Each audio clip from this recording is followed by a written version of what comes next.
Dice la palabra de Dios: por lo cual levantad las manos caídas y las rodillas paralizadas, y haced sendas derechas para vuestros pies, para que lo cojo no se salga del camino, sino que sea sanado. Seguid la paz con todos y la santidad, sin la cual nadie verá al Señor. Mirad bien, no sea que alguno deje de alcanzar la gracia de Dios, que brotando alguna raíz de amargura os estorbe, y por ella muchos sean contaminados. No sea que haya algún fornicario profano como Esaú, que por una sola comida vendió su primogenitura. Verso 17: porque ya sabéis que aún después, deseando heredar la bendición, fue desechado, y no hubo oportunidad para el arrepentimiento, aunque la procuró con lágrimas. Yo quiero hablarles en esta mañana bajo el tema: no intercambies la bendición de Dios. No intercambies la bendición de Dios. Inclinen su rostro conmigo y vamos a orar. Padre, te damos gracias por tu hermosa presencia. Gracias por ministrar a nuestras vidas. Gracias, Señor, por exponer en nosotros nuestra inmensa necesidad de ti. Ayúdanos a reconocer esta verdad. Háblanos ahora a través de tu palabra, y que a la luz de las Escrituras veamos el valor extraordinario y superior de tu bendición a las cosas que el mundo nos ofrece. Ayúdanos, Señor, a escoger correctamente, el honrarte a ti, el seguirte a ti, el hacer tu voluntad por encima de nuestros propios deseos. Queremos agradarte. Queremos caminar, Señor, conforme a tu voluntad. Háblanos hoy, enséñanos. Te amamos.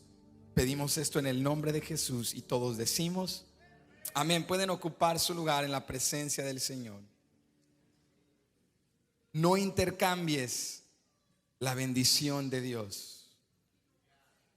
Uno de los factores con el cual el pecado nos afecta profundamente, porque la palabra nos enseña que el pecado afecta todo. ¿Qué afecta el pecado, iglesia? Todo. El pecado afecta nuestra relación con Dios.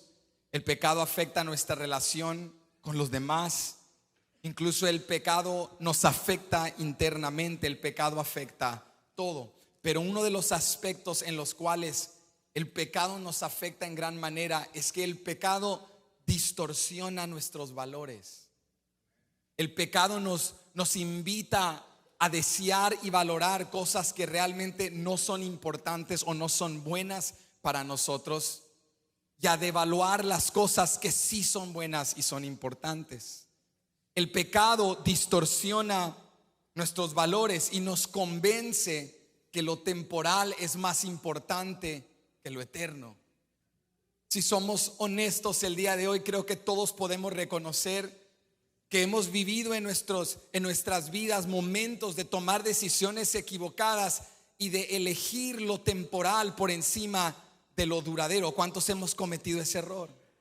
Quizá hemos entrado a una relación que no nos convenía, o te precipitaste a un negocio, una decisión que no era sabia, o quizá tomaste una decisión que luego afectó a tu familia, y cuando lo vemos ya recapacitando después, reconocemos: me faltó sabiduría, me faltó perspicacia espiritual para identificar que eso no me iba a bendecir, que eso no era la voluntad de Dios para mi vida. Pero el pecado distorsiona nuestros valores, y Satanás nos engaña y nos dice: el placer temporal y la satisfacción temporal y el comprometerte en el sentido negativo del doblegar a las cosas del pecado nos lleva a Satanás a creer: esto te va a satisfacer, esto te va a llenar. Y por un momento nos entregamos y sin darnos cuenta comprometemos las cosas buenas. Estamos dispuestos a intercambiar lo espiritual por lo terrenal, lo eterno por lo temporal, la bendición de Dios por nuestros propios deseos. Y para advertirnos de este peligro, el escritor nos apunta a la historia de un personaje en el Antiguo Testamento llamado Esaú. Y él dice, escucha esto, mira el declive espiritual de Esaú. Él dice, Esaú endureció su corazón. Y porque endureció su corazón, se llenó de amargura y estuvo dispuesto a vender su primogenitura por un plato de comida, de potaje, de lentejas. Entregó lo valioso que Dios tenía preparado por él, para él, por el placer temporal. Y el escritor dice, mira cómo por un momento tuvo placer, pero luego lloró amargamente porque no podía volver al pasado, al ayer, y retomar o rehacer lo que había hecho. El escritor dice, ten cuidado y no seas como Esaú, porque quiero que notes algo conmigo. Esaú no era huérfano, Esaú no era forastero, Esaú era hijo. ¿Era qué? O sea que era parte de la familia, pero estaba lejos del padre. Pertenecía, pero lejos del padre. Estaba ahí, pero no estaba ahí. Y el escritor nos dice, es posible pertenecer a la iglesia, pero estar lejos del Padre. Estar aquí, pero no estar aquí. Ser como Esaú, que somos parte del pacto y Dios tiene bendiciones y promesas para nosotros. ¿Cuántos lo creen? Pero nos privamos de esas bendiciones y promesas porque intercambiamos lo que Dios tiene para nosotros por aquello que nosotros queremos en el momento. Entonces el escritor dice, hay 3 advertencias que les quiero dar para que no cometan este error que cometió Esaú. Aquí está la primera advertencia. El escritor dice, no te estanques, no te quedes cómodo en tus debilidades o estancamiento. Tienes que seguir corriendo tu carrera, tienes que levantarte en el nombre de Jesús. Lo primero que dice el escritor es no te estanques. En segundo lugar, el escritor nos dice no endurezcas tu corazón. Y número 3, el escritor dice no intercambies la bendición de Dios. Lo primero que nos dice el escritor es que aquellos como Esaú, que intercambian lo que Dios tenía para ellos por aquello que ellos desean, en fin resulta no en bendición sino en llanto amargo. Lo primero que los lleva ahí es el estancamiento. Ve conmigo, estamos en Hebreos 12, pero vamos al versículo 12 nuevamente y quiero que escuches lo que dice aquí. El verso dice, por lo cual levantad las manos caídas y las rodillas paralizadas. Ahora el escritor dice por lo cual o debido a esto, porque en el contexto del capítulo 12, si bien recuerdas conmigo, nos ha apuntado a nuestro referente superior, a Jesucristo. Dice puestos los ojos en Él. Él es el autor y consumador de nuestra fe. Considerémoslo a Él. Pero luego el escritor nos habla de la disciplina de Dios. ¿Cuántos recuerdan eso? Y Él nos dice, Dios no es solo nuestro creador, Dios no es solo el objeto de nuestra religión, Dios es nuestro Padre celestial. Y Él nos corrige y nos disciplina no por rechazo o abandono, sino a lo contrario, porque nos ama. Porque a un hijo ilegítimo o bastardo el padre no lo corrige, no invierte tiempo en él, pero a los hijos el padre los corrige porque los ama. Entonces el escritor dice, Dios nos corrige y a través de esa disciplina Dios nos está formando y nos está santificando. En otras palabras, no estamos mal equipados para esta carrera, tenemos un Padre que nos está entrenando. No estamos mal equipados para este proyecto de vida, tenemos un Padre que cuida de nosotros. Debido a estas verdades, verso 12, por lo tanto, debido al hecho de que tenemos un buen Padre que nos corrige porque nos ama, que nos santifica y nos lleva a crecimiento, por lo tanto, levantad las manos caídas y las rodillas paralizadas.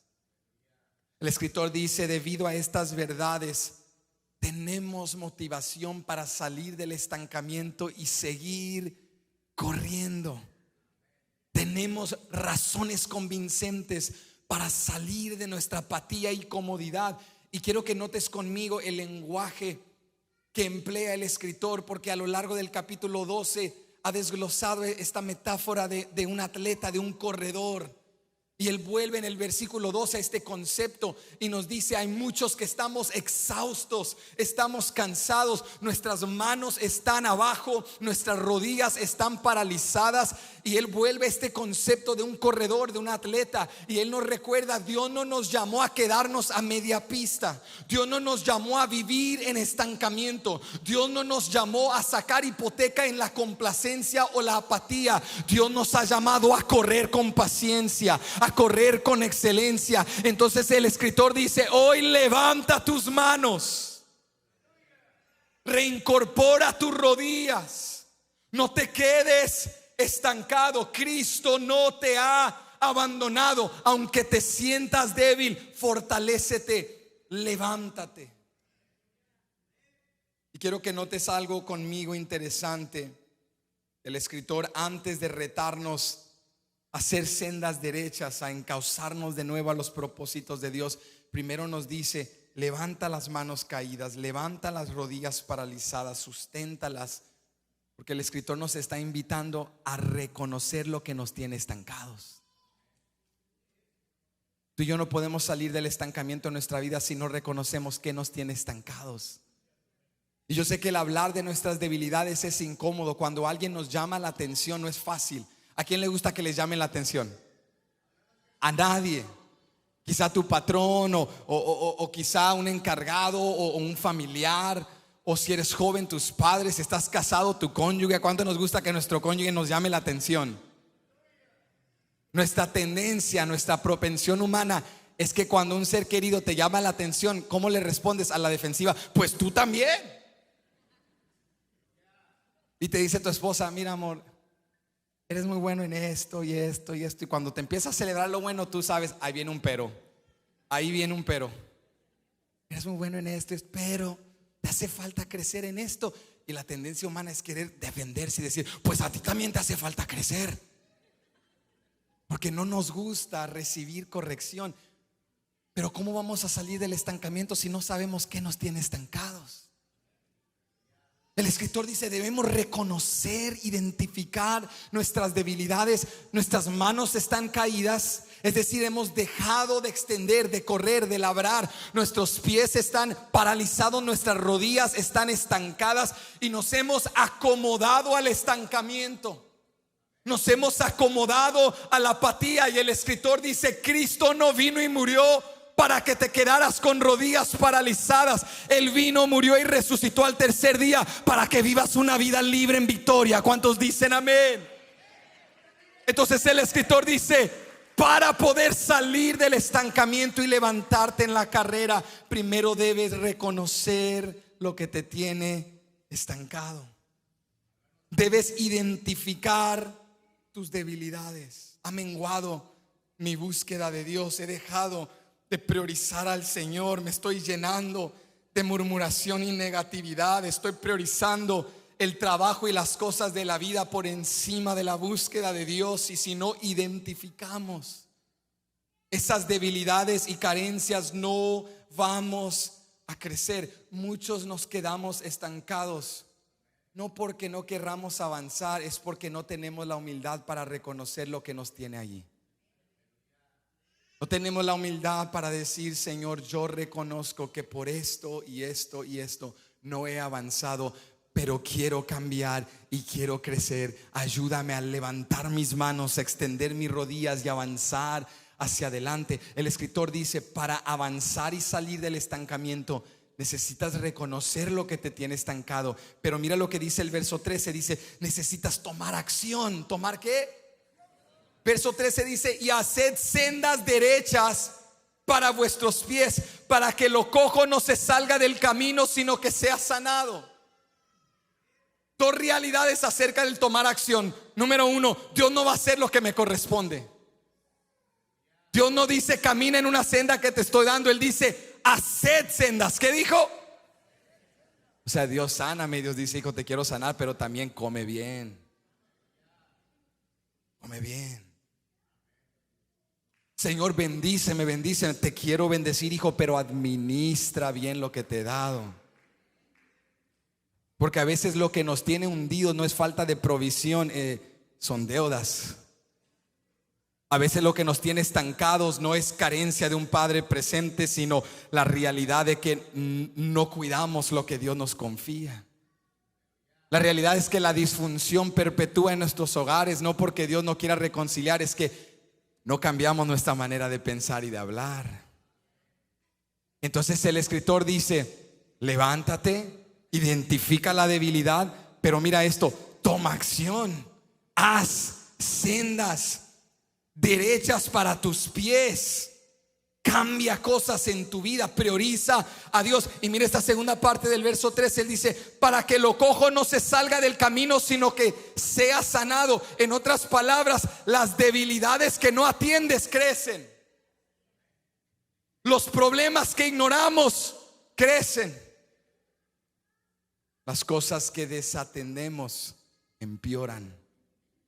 Yo sé que muchos tenemos mentalidad de: ese es el closet que no abrimos en la casa. Mete todo en el closet, cierra la puerta, nunca abran esa puerta. Ese closet no existe. Y el día que se abre esa puerta, se te viene un universo que tenías acumulado allá adentro. Porque podemos esconder, encubrir, evitar y evitar, pero eventualmente algo en esta vida va a abrir esa puerta. ¿Cuántos saben de lo que estoy hablando? El escritor dice: si no atiendes esos huesos fuera de lugar, si no corriges lo que está cojo, lo que sale del camino, ese hueso descoyuntado, el escritor dice: ¿qué sucederá? No sanará, va a empeorar. Necesitas tomar acción. Y él utiliza este lenguaje de esta carrera, este lenguaje como de una carretera. O sea, remueve obstáculos, sana lo que está fuera de lugar. Y lo que él nos está enseñando es que el crecimiento espiritual y el avance no ocurren por accidente. Son resultado de la intencionalidad de un creyente que dice: yo haré sendas derechas. Yo seré el catalizador que rompe con este ciclo vicioso en mi familia. Quizá mi padre, mi abuelo, mi tatarabuelo, pero yo no. Yo seré diferente en el nombre de Jesús. Yo voy a hacer sendas derechas. Yo voy a encauzar a mi familia en algo distinto, porque yo creo que Dios me está llamando a algo diferente. Pero quiero que notes conmigo que dentro de este lenguaje de identificar debilidades, de levantarse, de hacer sendas derechas, quiero que notes conmigo que todo este lenguaje está enmarcado en el contexto de la comunidad de la fe. Viste que el verso 12 y verso 13 no dicen: por lo cual levanta tus manos caídas y tus rodillas paralizadas y haz sendas derechas para tus pies. ¿Verdad que no dice eso? Algunos me están mirando como no sé. Ahí está en su Biblia, mírelo, ahí está. No lo dice desde un lente singular, individualista. Lo dice desde un marco, contexto plural de comunidad. Él dice en el verso 12: ni siquiera levantad vuestras manos, dice levantad las manos caídas y las rodillas paralizadas. O sea que tenemos un deber como hijos de Dios, no solo de levantarnos nosotros, pero de levantar a nuestros hermanos en la fe. El escritor está asumiendo algo que tú y yo debemos entender implícitamente: el que persevera, persevera porque sabe que no está solo. El salir del estancamiento requiere la comunidad de fe, requiere la iglesia. Yo sé que esta es una parte que a muchos no nos gusta, porque queremos ser llaneros solitarios. Yo solo quiero buscar al Señor a mi manera. Me gusta venir los domingos y escuchar y crecer y recibir la palabra y adorar, y eso es parte de, pero sin relaciones no vamos a crecer. El escritor asume que nosotros comprendemos que la perseverancia del creyente en la carrera de la fe es resultado en gran parte a la comunidad de la fe. Tú y yo perseveramos porque el Espíritu Santo mora dentro de nosotros, y perseveramos porque Cristo nos ha dado la iglesia. Y yo sé que el día de hoy hay mucha negatividad en ciertas plataformas contra la iglesia, atacando a la iglesia, que la iglesia está llena de hipócritas, que la iglesia está llena de falsos, que la iglesia es imperfecta. Y cuando yo escucho esos ataques, yo digo: eso es solo una descripción de cualquier entorno donde hay seres humanos.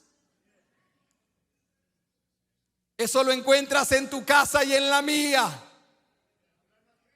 Esa no es una crítica de la iglesia, es una crítica de la condición humana. En la iglesia hay hipócritas. ¿Dónde no hay hipócritas? ¿Dónde no hay falsedad? ¿Dónde no hay corrupción? Donde quiera que haya un hombre lejos de Dios va a haber pecado. Donde hay tanto ataque y crítica contra la iglesia, tú y yo necesitamos recordar, aunque la iglesia es imperfecta, la iglesia ha sido santificada y redimida por la sangre de Cristo Jesús. La iglesia es la novia de Cristo. ¿Cuántos dicen amén?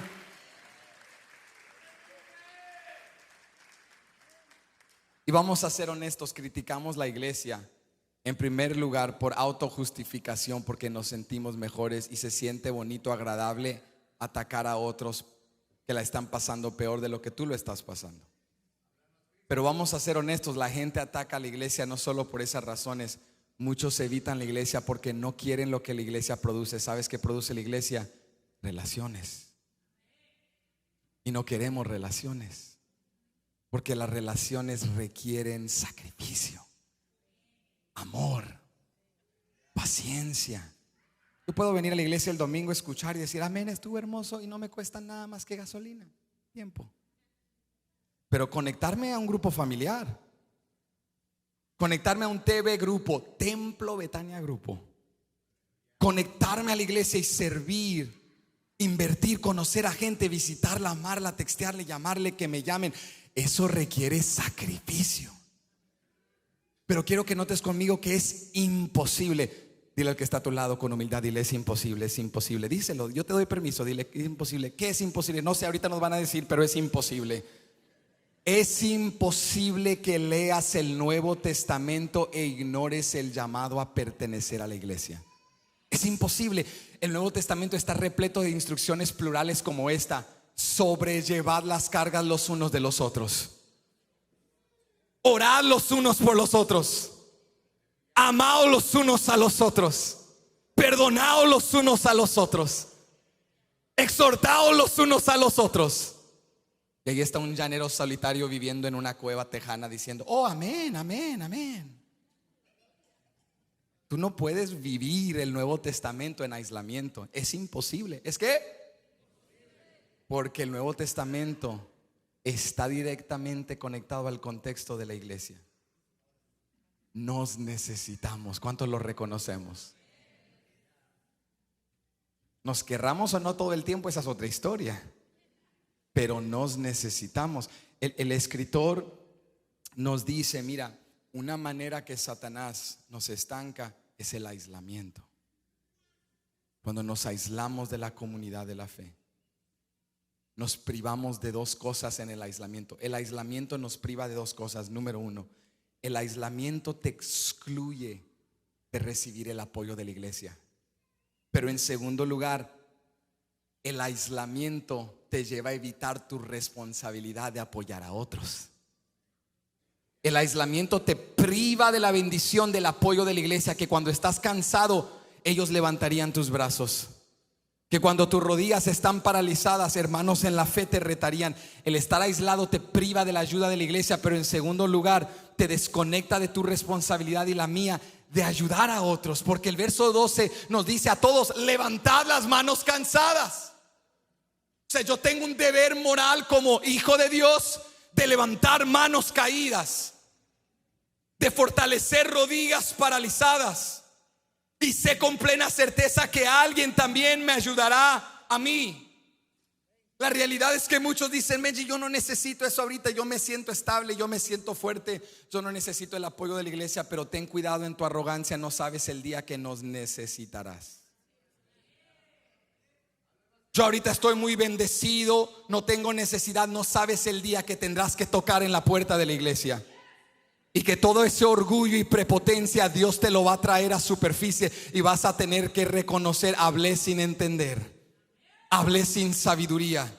Porque no hay ser humano que no se canse, no hay manos humanas que no caigan, no hay rodillas humanas que no se paralizan. Él no dice a los que se les paralizan, a los que sus manos caen. Él dice: levantad manos cansadas y caídas.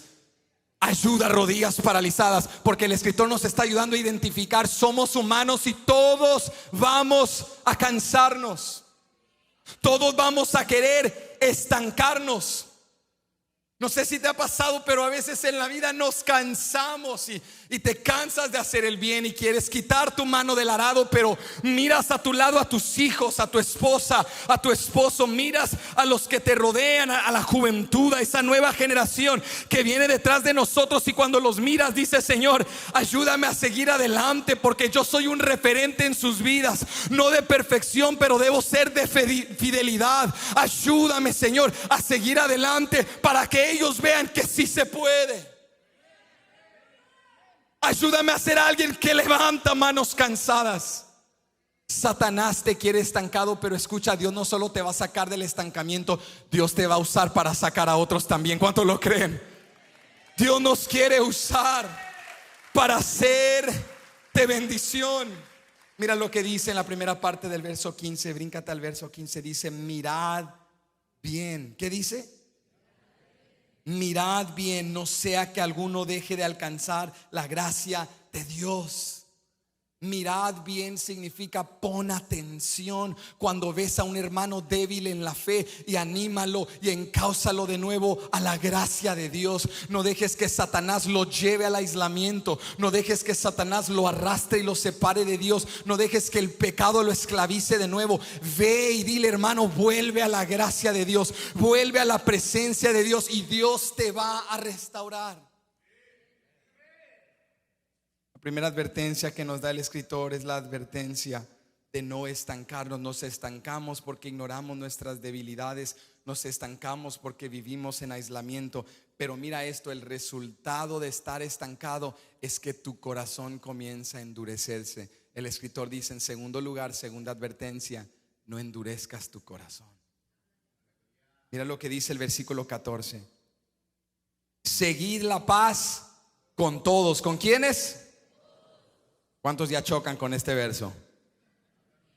Dices: bueno, hay algunos con los cuales no quiero seguir la paz. Pero él dice: seguid la paz con todos. ¿Con quiénes? Y la santidad, sin la cual nadie verá a Dios. Es muy difícil cuando tú sales del estancamiento y estás corriendo la carrera de la fe, amando, sirviendo. Es muy difícil endurecer tu corazón cuando estás sirviendo. Es muy difícil hablar mal de una casa donde tú sirves. ¿Verdad que sí? Es fácil criticar: esa casa está horrible, no limpia, no están organizados, porque a ti no te cuesta nada. Pero si a ti te ponen a limpiar, entonces hablas diferente de la limpieza. Dices: no, es que nos falta más tiempo, vamos en un proceso. Cuando estás hablando de casas de alguien más, quieres cambio inmediato. ¿Por qué no arreglan esto y hacen aquello? Pero cuando es tu casa, dices: vamos en un proceso. Es fácil criticar una casa a la cual no perteneces, atacar a una familia que no es tu familia. Pero es bien difícil pertenecer a la iglesia de Cristo y hablar mal de ella porque es tu familia. Es muy difícil tener un corazón endurecido cuando tu corazón está ligado al pueblo de Dios. Y por eso el escritor dice: los hijos de Dios no podemos ser gente con corazones endurecidos. Debemos seguir o buscar la paz con todos. Debemos buscar reconciliar con todos. Debemos tener paz con todos. No te estoy diciendo que vamos a ser mejores amigos de todos, y a veces tenemos que poner parámetros y límites donde hay disfunción. Pero nuestro corazón debe ser sano. Nuestro corazón debe estar libre. El corazón del Hijo de Dios no debe ser caracterizado por enemistad, por rencor, por resentimiento. Porque escucha esto atentamente: el escritor nos dice: un corazón endurecido se corrompe. No solo se queda endurecido y estancado, se corrompe. El corazón endurecido lleva a una amargura que afecta todo. La apatía, el ignorar tu debilidad te lleva al estancamiento, y el estancamiento te lleva a esta dureza de corazón, y la dureza de corazón te corrompe. Este es el declive espiritual. Entonces el escritor dice: ¿cuál es el antídoto a un corazón endurecido? Sigue la paz. Busca la paz. Busca la reconciliación. Busca la sanidad. Porque quiero que notes algo muy interesante conmigo en el versículo 14. El escritor dice: seguid la paz con todos y la santidad, sin la cual nadie verá a Dios o verá al Señor. Y cuando yo leí esto, me interesó mucho porque el escritor no dijo primero sigue la santidad y luego la paz con todos. Es decir, sigue el estar con un corazón puro y recto ante Dios y luego con los demás. Se me hizo muy interesante que el escritor en primera instancia dijera: sigue la paz con todos y la santidad. Pero ¿sabes por qué el escritor lo hace en este orden? Porque la evidencia más clara de que Cristo te ha cambiado son tus relaciones. La evidencia más clara de que Cristo nos ha transformado son nuestras relaciones. Tú me miras a mí y dices: este es un hombre de Dios, pero ¿cómo sabes? ¿Cómo sabes?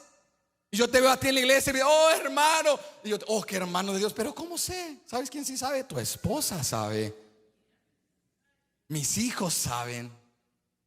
La gente que hace vida contigo sabe. Porque es fácil venir a la iglesia y proyectar una relación con Dios porque no sabemos, pero la relación con los demás se nota. Por eso Dios dice: si realmente me amas a mí, quiero que se vea en cómo amas a los demás, porque esa es la evidencia que todos pueden ver. Imagínate que venga un hermano a la iglesia y reprendiendo demonios, hablando en lengua, predicando palabras, siendo de bendición, y sus hijos lo miran y dicen: ¿quién es este hombre? Si en casa trata a mamá terrible, le falta el respeto, siempre nos habla mal, es un hombre negativo, y cuando viene a la iglesia es como un transformer. ¿Usted ha visto los Transformers? Se cambia algo totalmente diferente. Pero el escritor nos recuerda que lo que más trae evidencia a nuestra transformación en Cristo son nuestras relaciones. Leía yo el libro de un escritor acerca del matrimonio, y el escritor decía en la introducción: nuestro testimonio de su matrimonio, decía, nuestro testimonio más grande del amor de Dios en nuestro matrimonio son nuestros hijos. Qué honor que nuestros hijos digan: papá es un hombre de Dios, porque ellos saben. Que nuestros hijos digan: mamá es una mujer de Dios. Que tu esposa te honre. Qué bello cuando están en familia y tu esposa dice: mi esposo es un hombre de Dios. Tú dices: no, eso viene de lo profundo, porque esta mujer me conoce. De los que más te aman digan: no, ella es una mujer de Dios, es una mujer fiel, constante, que persevera, porque sigue la paz, porque sus relaciones están en orden. No, imagínate un creyente que viene todos los domingos, pero se pasa de lunes a sábado murmurando, en chismes, en contiendas, en peleas, en las redes, criticando a todos. Imagínate ver a ese creyente. No te tienes que imaginar. Algunos están aquí, aquí están. Algunos están aquí. Imagínate cristianos amargados. No tiene sentido, ¿verdad que no? Cristianos endurecidos de corazón, cuando el ser cristiano está establecido en el fundamento de que Cristo nos perdonó y tomó nuestro lugar. Pero imagínate la contradicción de cristianos amargados, rencorosos, chismosos, racistas. Un cristiano racista no tiene sentido. Imagínate a un cristiano que aborrece a aquellos por quienes Cristo dio su vida. Como que tú me dijeras: Benji, me encantas, te amo mucho, te aprecio, pero me cae rete gorda tu esposa. No me gusta tu esposa. De una vez me dijiste que tampoco me gustas tú a mí, porque ¿cómo me vas a decir que me amas pero no amas a quien yo más amo? Así la gente dice: amo a Dios pero aborrezco la iglesia. Pero la iglesia es su novia por quien dio su vida. La iglesia es a quien más ama y por quien volverá. para consumar este matrimonio en las bodas del Cordero.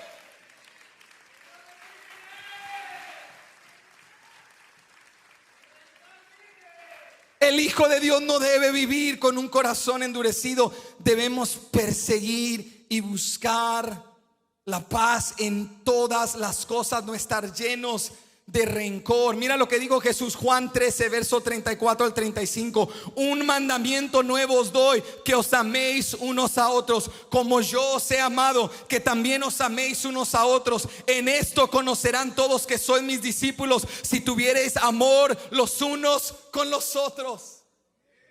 Esa es la evidencia más clara de que Cristo es real en nosotros, de que amamos a la gente,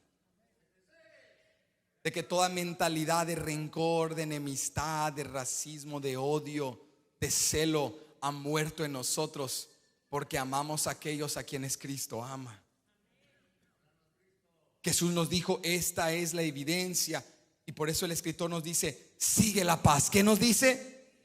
Es una palabra que caracteriza una intencionalidad, sigue la paz. Pero en segundo lugar nos dice, y la santidad, sin la cual nadie verá al Señor. El escritor nos recuerda que Dios es santo, que debemos aborrecer el pecado.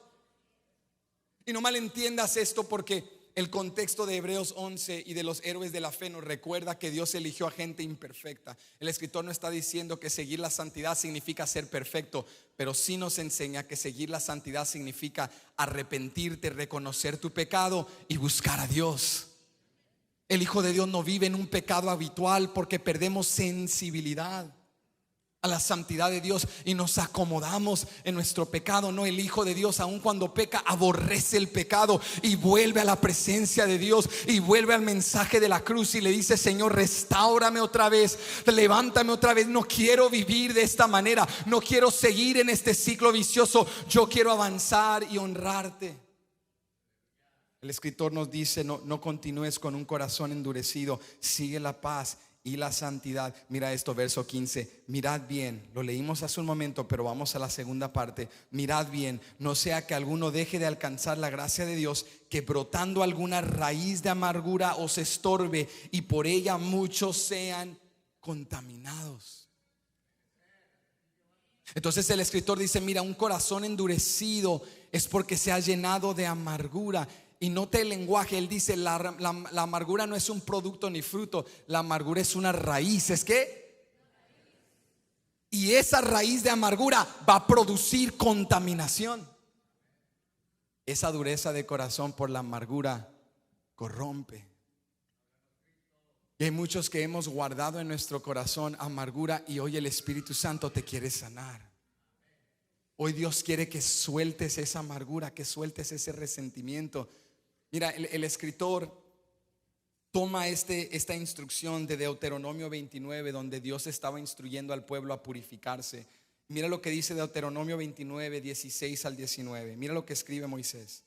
Moisés está dejando una instrucción a la próxima generación que entrará a la tierra prometida. Y mira lo que les dice: porque vosotros sabéis que habitamos en la tierra de Egipto, y como hemos pasado por en medio de las naciones por las cuales habéis pasado, y habéis visto sus abominaciones y sus ídolos de madera y piedra, de plata y oro que tienen consigo. No sea que haya entre vosotros varón o mujer o familia o tribu cuyo corazón se aparte hoy de Jehová nuestro Dios para ir a servir a los dioses de esas naciones. No sea que haya en medio de vosotros raíz que produzca hiel y ajenjo, eso es veneno, y suceda que al oír las palabras de esta maldición, él se bendiga en su corazón diciendo: tendré paz, aunque ande en la dureza de mi corazón, a fin de que con la embriaguez quite la sed. Moisés les dice en Deuteronomio, miren esto, ojo con eso. Moisés les dice: aunque salimos de Egipto y pasamos varios pueblos paganos, hay parte de Egipto todavía en nosotros. Y tengamos mucho cuidado de que un hombre en el campamento, una mujer, empiece con raíz de amargura, de pecado, de veneno, y comience a contaminar a todo el pueblo. Y cuando se les llama la atención, se endurecen y dicen: yo no estoy haciendo nada malo, porque el corazón ya está endurecido. El escritor dice lo mismo que enseña Moisés en Deuteronomio: tengamos mucho cuidado, porque muchos, aunque somos de Cristo, todavía pensamos como los de Egipto. Tú me hieres, yo te hiero. Tú me lastimas, yo te lastimo. Tú hiciste esto en mi vida, yo te descarto de mi vida. Y el escritor dice: los hijos de Dios debemos perdonar. ¿Sabes qué es la amargura? La amargura es enojo no resuelto. La amargura es falta de perdón. Y el corazón se comienza a endurecer, se comienza a contaminar, y le abrimos puertas a Satanás en nuestra vida. Esa raíz de amargura comienza a crecer como un veneno que contamina nuestros corazones, nuestras relaciones, nuestras vidas. Y el escritor dice: hay que erradicar la amargura de nuestra vida, hay que sacar esta hierba mala de raíz, porque Dios nos ha llamado a seguir la paz. No es posible que tú vayas caminando, veas a tu hermano en la fe en la tienda y le digas a tu familia: váyanse por acá, váyanse, vámonos, vámonos. No es posible que te cambies de iglesia por un problema. Te debes de cambiar de iglesia por un llamado. No es posible que dejes conflicto no resuelto, porque esos son los patrones del mundo. En el mundo, en el comercio, en el consumo, en el mundo así es. Tú me dañas, te daño. Tú me hieres, te corto de mi vida. Te corremos, te echamos fuera y buscamos a alguien más. Pero los hijos de Dios reconciliamos, sanamos, restauramos, porque hemos sido redimidos por la sangre del Hijo de Dios. Nosotros debemos ser luz al mundo, que le dice al mundo: si se puede perdonar, si se puede reconciliar. Debemos sentir una carga cada vez que un hermano nos ofende, de no cargar esa ofensa, de ir y arreglarlo, de ir y corregirlo, y no abrazar los patrones del mundo. Hay varios egipcios aquí, hermano.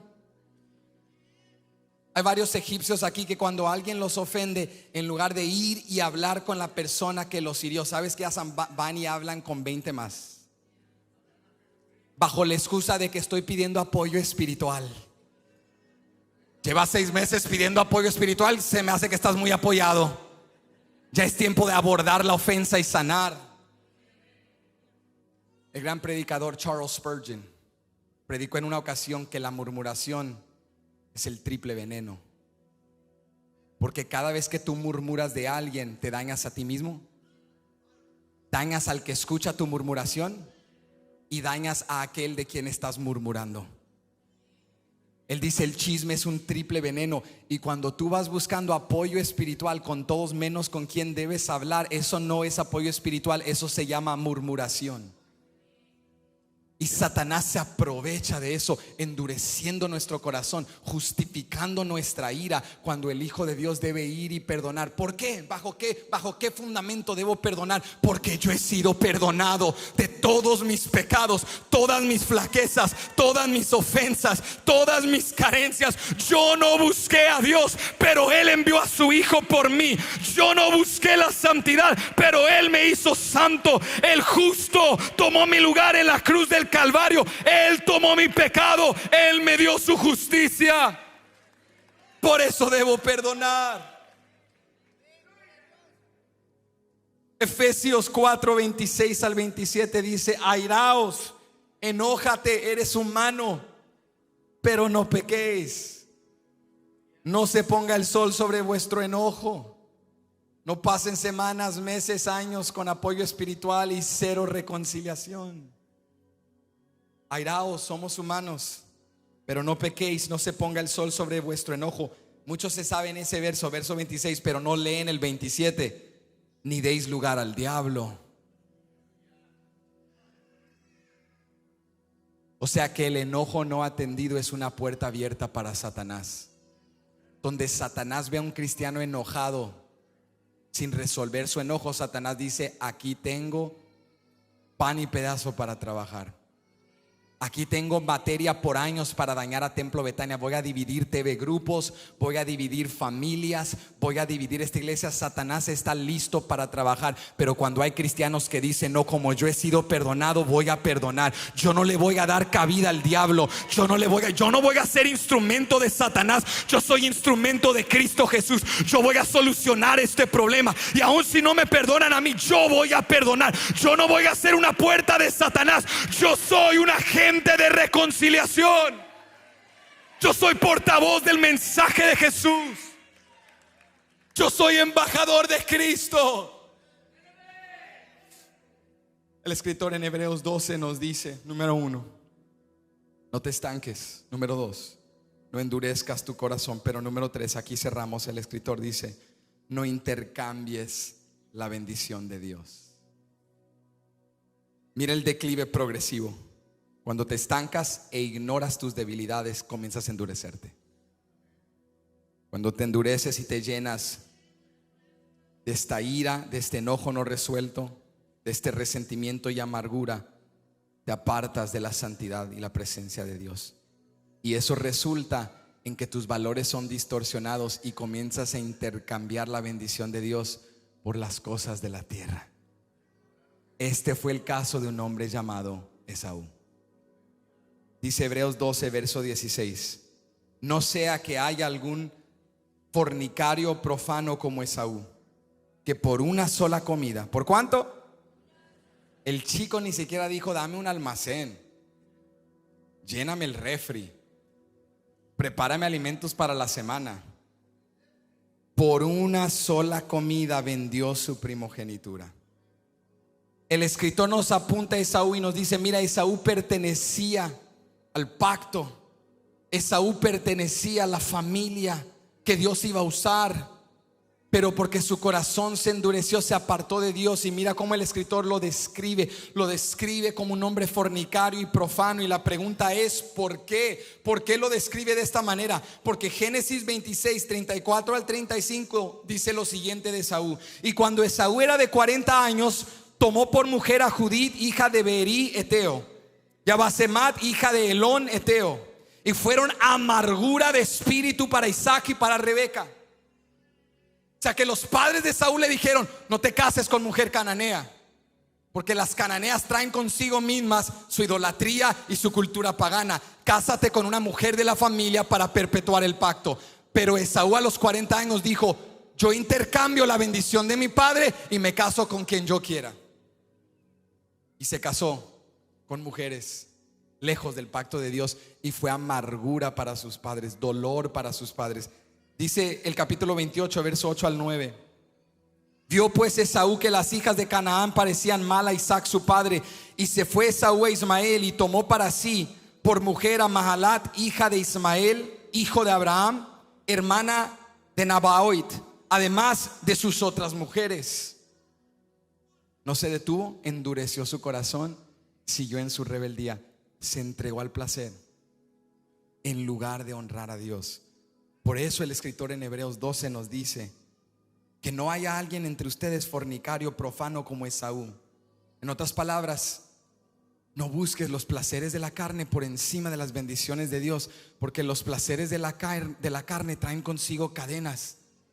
Los placeres de la carne son satisfacción momentánea, pero luego consecuencia duradera. Pero las bendiciones de Dios son eternas. Las bendiciones de Dios son eternas. El gozo de Dios es eterno. La paz que Dios da es eterna. El escritor dice: no valore las cosas terrenales más que las cosas espirituales. Mira Esaú, que por un plato de comida vendió su primogenitura. Que cuando llegó del campo cansado, vio a su hermano Esaú haciendo un potaje rojo. Y Jacob tenía sazón. El chico le metió cilantro, toda su cosa tenía sazón. Y cuando viene Esaú, está tan cansado y era tan dominado por sus deseos que no solo le dice hambre. Tú lo puedes leer en casa. No solo le dice tengo hambre, le dice dame de comer que me muero de hambre.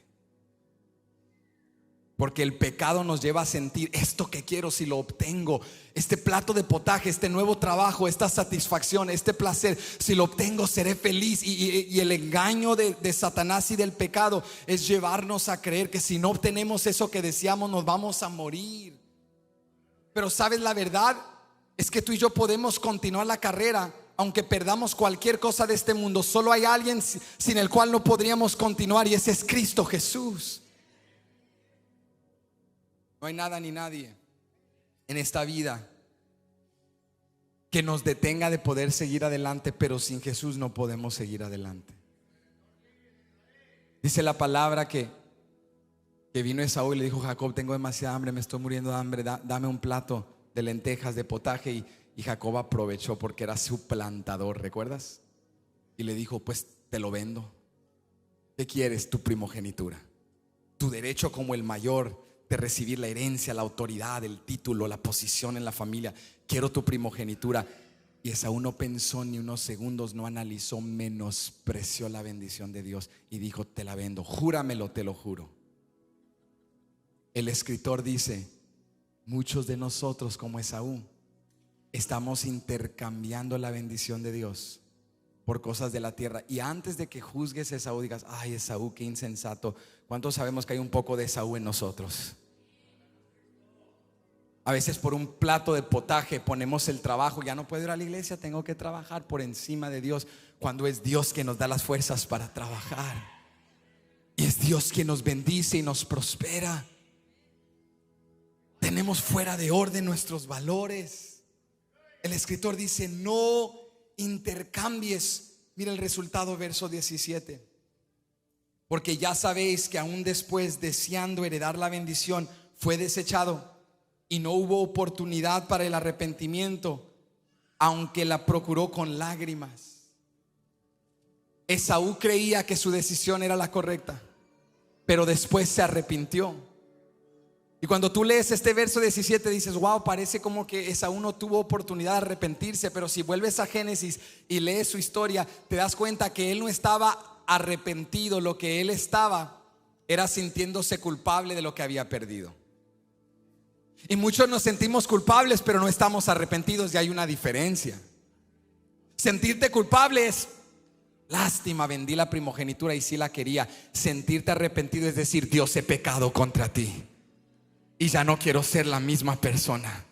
Y aunque perdí la primogenitura, te quiero a ti, porque tú eres la bendición más grande. Muchos nos sentimos culpables por las consecuencias, culpables por lo que perdimos, pero no es la culpabilidad lo que transforma, es el arrepentimiento lo que transforma. Cuando vienes a Cristo y reconoces: yo soy pecador y yo te necesito y yo no puedo hacer esto sin ti. La palabra dice: no pudo arrepentirse. ¿Por qué? Porque solo se sentía culpable. Dice Génesis que lloró amargamente con su padre. Le dijo: bendíceme. Y papá le dijo: ya le di la bendición a Jacob, te voy a bendecir a ti también, pero será una oración secundaria. La bendición principal ya se la di a tu hermano. Y lloró amargamente. No se arrepintió, no dejó las mujeres cananeas. Lloró por culpabilidad, pero no por arrepentimiento. Intercambió lo que Dios tenía para él por algo que él en un momento deseaba.